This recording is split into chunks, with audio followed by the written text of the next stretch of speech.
तेलंगाना प्रदेश के हैदराबाद की एक जगह लगती है रामनगर। यहाँ का रहने वाला एक व्यक्ति होता है जिसका नाम शेख नसरुद्दीन होता है। शेख नसरुद्दीन खुद, उसकी बीवी, उसके बेटे, उसके बेटे की बहुएं, बेटियां, बड़ी बहन, परिवार के बाकी सदस्य लगभग 18 जने होते हैं जो एक साथ सऊदी अरब में उम्रा करने के लिए प्लानिंग कर रहे थे। उनकी तारीख आ जाती है और तारीख थी 9 नवंबर 2025। ये पहुंच जाते हैं राजीव गांधी इंटरनेशनल एयरपोर्ट पर। जब 18 के 18 सदस्य एक साथ थे तभी नसीरुद्दीन ने, जो उन्हें एयरपोर्ट पर छोड़ने के लिए आए थे, उनसे कहते हैं कि एक ऐसा फोटो खींचो, उस फोटो में हमारे पूरे के पूरे परिवार के सदस्य आ जाएं। तभी गिनती की जाती है। जो गिनती की जाती है तो एक दो बच्चे ऐसे थे जो इधर उधर खेल रहे थे। तभी इन बच्चों को पकड़ के लेके आते हैं और कहते हैं कि बेटा एक फोटो कराना है, बस शांत खड़े रहो।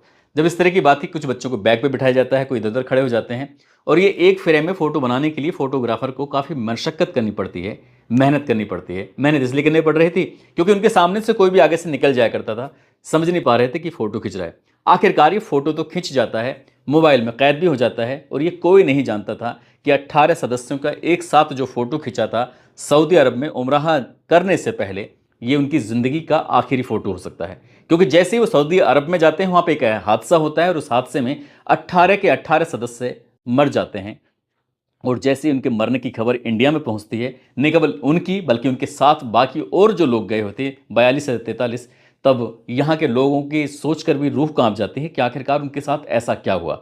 आज की इस कहानी के माध्यम से यही जानने और समझने की कोशिश करते हैं कि वो उमराह पर जो गए थे, आखिरकार उनके साथ ऐसा क्या हुआ जो सबके सब एक साथ 43 लोग मारे जाते हैं।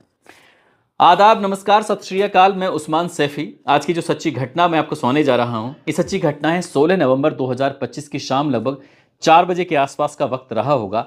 सऊदी अरब के मक्का शहर से एक एयर कंडीशनर बस, जो कि मदीना जाने के लिए तैयार खड़ी हुई थी।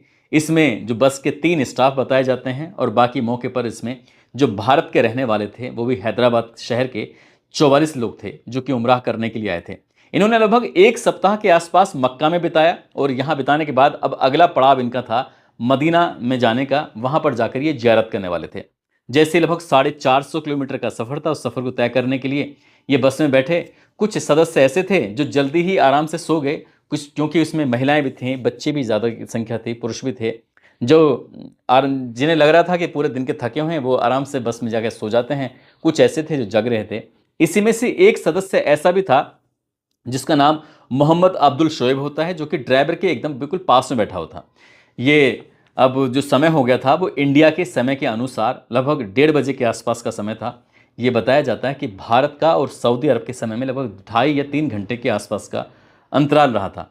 17 नवंबर 2025 की रात लगभग 1:30 बजे के आसपास भारतीय समय अनुसार मदीना से पहली एक जगह लगती है मुफरी हाट। मुफरी हाट में जैसे ये बस पहुंचती है, ड्राइवर और वो लड़का आराम से बातचीत कर रहे थे और बातचीत करने के दौरान ही उस लड़के ने कहा कि देखो सामने एक वाहन आ रहा है, जरा देख कर। इससे पहले कि उस वाहन को देखा जाता, इससे पहले कि उससे बचने की कोशिश की जाती, क्योंकि गाड़ी की जो रफ्तार थी, बस की रफ्तार भी बहुत ज़्यादा तेज़ थी, सामने से जो वाहन आ रहा है उसकी भी रफ्तार तेज़ थी, अंधेरा था, इसलिए वो दिख भी नहीं रहा है ठीक से कि वाहन क्या है क्या नहीं है। उसकी भी लाइट जल रही थी, इधर से भी लाइट जल रही थी। आखिरकार ड्राइवर इससे पहले कुछ समझ पाता, उस गाड़ी को रोकने की उसने तमाम कोशिशें की, तमाम प्रयास किए, लेकिन ये ज़ोरदार धमाका होता है, टक्कर लगती है। और जैसे ही टक्कर लगती है तो एक धमाका होता है। धमाका इतनी तेज होता है कि आग लगने लगती है। इससे पहले कि ये आग और भी विकराल रूप धारण करती, ऐसा बताया जाता है कि ड्राइवर भी मौका पाती उससे गाड़ी से बाहर निकल जाता है। जो लड़का उसके ठीक बगल में बैठा हुआ था, शोएब, जिसकी उम्र लगभग 24 साल के आसपास होती है, वो भी किसी तरकीब से कांच तोड़ता है और कांच तोड़ने के बाद वो भी इस गाड़ी से निकल जाता है, लेकिन वो घायल हो जाता है। शोएब जब घायल हो जाता है, हालांकि वो उससे बचने की तमाम कोशिशें की, लेकिन जैसे ही वो दूर जाके गिरता है, उसने अपनी आंखों से जो दृश्य देखा, वो देखकर वो जोर जोर से रोने लगता है, चीखने लगता है, बिलबिलाने लगता है। वो समझ नहीं पा रहा था कि आखिरकार पल भर में ही ये पूरी दुनिया कैसे बदल गई। दरअसल जिस वाहन से टक्कर हुई थी वो वाहन था कैंटर, और कैंटर के अंदर भरा हुआ था डीजल। और डीजल की वजह से जो आग लगनी शुरू हुई है, तो वो जो बस थी वो आग का गोला बन जाती है और उसके आग का गोला वो आसमान में एकदम गुब्बारे की तरह उड़ रहा था। ना केवल आसमान में उड़ रहा था बल्कि ज़मीन पर भी चारों तरफ फैल रहा था। और वो एक जो बस थी वो एकदम चिता का रूप धारण कर लेती है। जितने भी सदस्य उसके अंदर बैठे हुए थे वो धू धू कर जलने लगते हैं। चीख पुकार मच जाती है। जो जाग रहे थे वो चीख पुकार मच रही थी, बाहर निकलने की तमाम कोशिश कर रहे थे, लेकिन निकलने के लिए कोई रास्ता मिल नहीं पा रहा था। आखिरकार निकले तो कैसे निकलें, लेकिन जो आग ने इतना विकराल रूप धारण कर लिया कि वहां से निकल पाना अब मुश्किल काम हो चुका था। यहाँ से जैसे ही आसपास के जो वाहन गुजर रहे थे, वाहन रुकते हैं, रुकने के बाद किसी ने वीडियो बनाया, वीडियो बनाने के बाद साथ ही कुछ ने पुलिस को सूचना दी, फायर ब्रिगेड की टीम मौके पर पहुंच जाती है। मौके पर पहुंचने के बाद ये आग को बुझाने की कोशिशें की जा रही थी। तमाम कोशिशें करने के बावजूद भी किसी को भी, जो गाड़ी के अंदर फंसे हुए थे बस के अंदर, वो किसी को भी बचा नहीं पाए। जितने भी सदस्य थे सब के सब उसमें फंस जाते हैं, मारे जाते हैं, जिसमें मरने वालों की संख्या होती है भारतीयों की 43, और जो बस में बैठे हुए थे 2 स्टाफ जो बस को चला रहे थे, 2 उनके भी मारे जाने की सूचना थी। कुल मिलाकर 45 लोग थे जो इसमें एक साथ एक जगह पर ही मारे जाते हैं, और वो इतनी बुरी तरह से झुलस जाते हैं, जल जाते हैं कि उनको पहचान पाना मुश्किल हो पा रहा था। ये दरअसल 9 नवंबर 2025 को तेलंगाना प्रदेश के हैदराबाद से करीब 52 लोग थे जो उम्रा करने के लिए सऊदी अरब में गए हुए थे। इनमें से जो 9 तारीख को इनका जाना था और 23 नवंबर 2025 को उनकी वापसी थी। इसमें से जो 52 लोग थे, 52 में से 4 मक्का में ही रुक जाते हैं। ये कहते हुए कि हम अभी बाद में आएंगे, आप जब गाड़ी जा रही है तो आप गाड़ी से निकल जाओ। 4 सदस्य ऐसे होते हैं 52 में से, वो कह रहे थे कि हम कार से आएंगे, तो इसलिए 8 सदस्य ऐसे होते हैं जो रुक जाते हैं, और बाकी के जो सदस्य होते हैं इसमें बस से बैठ जाते हैं, जिन्हें मदीना जाना था। 450 किलोमीटर के आसपास का सफ़र था जो तय कर रहे थे। कुछ थके हुए थे तो कुछ अपना अल्लाह अल्लाह करते हुए जा रहे थे। 43 के 43 की मौत हो जाती है। इसमें सिर्फ एक बचता है, घायल शोएब, उसका भी उपचार चल रहा था, और जब हम इस कहानी को सुना रहे थे तो उस वक्त वो बोलने जैसी स्थिति में था ही नहीं। 17 नवंबर 2025 की सुबह लगभग 3:45 के आसपास के वक्त है।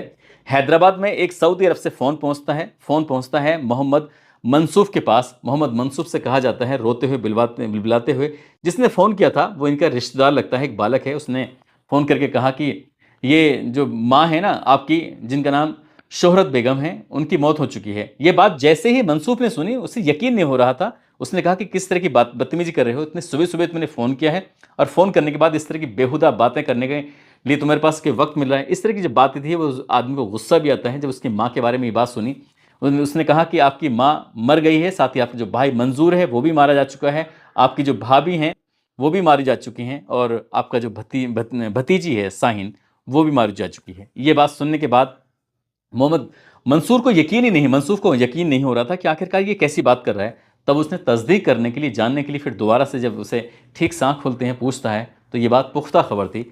तब तक दिन भर में ये वीडियो जो थी, जो रात में बनाई गई थी आग लगते हुए, ये सोशल मीडिया पर वायरल हो जाती है, और ये वायरल होती है खासकर इंडिया में। इंडिया में जैसे वायरल होती है, उसके बाद भारत के प्रधानमंत्री, चाहे नरेंद्र मोदी हो, उपराष्ट्रपति हो, या रक्षा मंत्री हो, या विदेश मंत्री हो, या फिर तेलंगाना प्रदेश के मुख्यमंत्री हो, हर एक किसी को आकर एक बयान देना पड़ता है। इस घटना पर संवेदना प्रकट करनी पड़ती है, और फिर पल पल की जानकारी ले रहे थे कि अब वहाँ पर क्या चल रहा है, क्या नहीं चल रहा है, कौन ठीक है, कौन नहीं है। जब देर शाम तक हो जाती है, तब तक लोगों के पास, परिवार वालों के पास सूचना आनी शुरू हो जाती है। मीडिया का हैदराबाद के इस शहर के अंदर, इस जगह पर जमघट लग जाता है। ऐसे ही एक संतोष नगर जगह लगती है, ओवैसी कॉलोनी होती है। वहां पर रहने वाला एक व्यक्ति, वो मीडिया के सामने रोता हुआ बताता है कि साहब, करीब 10 या 12 दिन पुरानी बात है, उसकी बहन लगती है सबिहा बेगम उसके पास आती हैं, कहती हैं कि भैया, मैं अपने बेटे की बहू और जो पोता है हमदान और इजहान, उनके साथ वो उम्रा करने के लिए जा रही है। जैसे ही भाई ने ये बात सुनी, उसने कहा कि उम्रा पर जाने से पहले तुम्हें पूरी फैमिली के साथ, पूरे परिवार के साथ मेरे घर पे जरूर आना होगा। मैं तुम्हारी दावत करूंगा, और हमारे घर पे खाना जरूर खा के जाना। जैसे ही उस रिश्तेदार ने, उस भाई ने ये बुलाया इनको, तो पूरे परिवार के लोग एक साथ आते हैं, इनको अच्छे से खाना खिलाया जाता है, इनकी दावत की जाती है। इनसे कहा जाता है कि जब तुम सऊदी अरब में जाओ, जब तुम उम्रा करो, तवाफ करो, तो फिर वहां जाने के बाद हमारे लिए भी दुआ करना। इस तरह की बात थी। मीडिया वालों के सामने जब उसने ये पूरी कहानी बताई, तो वो कहानी बताते बताते रोने लगता है। उसे यकीन नहीं हो रहा था कि भी 10-12 दिन पुरानी बात थी। ऐसा लग रहा है जैसे कि अभी की बात है, लेकिन अब वो मर चुके थे, अब उस दुनिया में है ही नहीं, बस उनको याद करके वो रहा था। ऐसे ही मुशीराबाद के एक जगह लगती है हैदराबाद में, वही रामनगर है। वहां का रहने वाला सैयद होता है। सैयद के सामने जब मीडिया वाले पहुंचते हैं, तो वो कहता है कि उसका परिवार का ही सदस्य है, नाम है इसका शेख नसरुद्दीन। उसकी जो बीबी होती है अख्तर बेगम, उसकी बड़ी बहन, बेटा बेटी, पोता पोती, इस तरह से परिवार के लगभग 18 सदस्य होते हैं। जब उसे पहली बार ये पता चलता है सैयद को कि शेख नसरुद्दीन पूरे फैमिली के साथ, पूरे परिवार के साथ वो उम्रा करने के लिए जा रहा है, तो सैयद ने एक बात कही। उसने कहा कि तुम कैसी बात कर रहे हो, एक साथ उम्रा करने के लिए क्यों जा रहे हो? कोई तो ऐसा हो जो घर पे भी रहे, देखभाल करता रहे। उन्होंने कहा कि जब जाना सबको अल्लाह के घर में ही है, तो फिर यहाँ किस बात की फिक्र करनी है। इसलिए वो बच्चों को भी साथ लेके जाएंगे। अब ऐसे भी बूढ़े लोग जब उम्राह करने जाते हैं, हज करने जाते हैं, तो उनका भी कोई हज या उम्राह होता है, इसलिए जवानी में जाना चाहिए। और हमें अल्लाह ने इस लायक बनाया है तो बच्चों को भी साथ लेके जाते हैं। वो परिवार के 18 सदस्यों को ये जा रहा था उम्राह कराने के लिए। एयरपोर्ट पर एक साथ उनका फ़ोटो भी खिंचा हुआ था, और जब ये फ़ोटो सोशल मीडिया पर वायरल हो रहा था तो लोगों को यकीन नहीं हो रहा था कि परिवार के 18 सदस्यों की एक साथ ही मौत हो जाती है। ऐसे ही एक पुराना जो शहर है उसमें मल्ली पाले बाजार घाट लगता है एक जगह, वहाँ बताया जाता है कि परिवार के लगभग एक ही परिवार के 16 सदस्य होते हैं, जिसमें भतीजा भतीजी माँ बाप इस तरह के लगभग 16 सदस्य वो भी उम्राह करने के लिए गए थे। कुल मिलाकर 43 ऐसे सदस्य होते हैं जिनकी उस बस में मौत हो जाती है।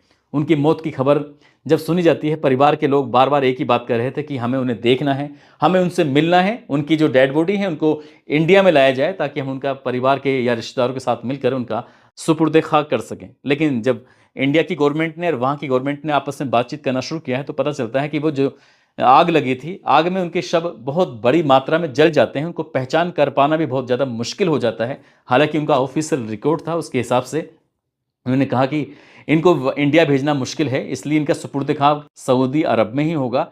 और जो परिवार के सदस्य यहाँ आना चाहते हैं सऊदी अरब में, तो इसलिए दो दो सदस्यों को आने की अनुमति भी है ताकि वो इनके सुपुर्द खाक में शामिल हो सकें।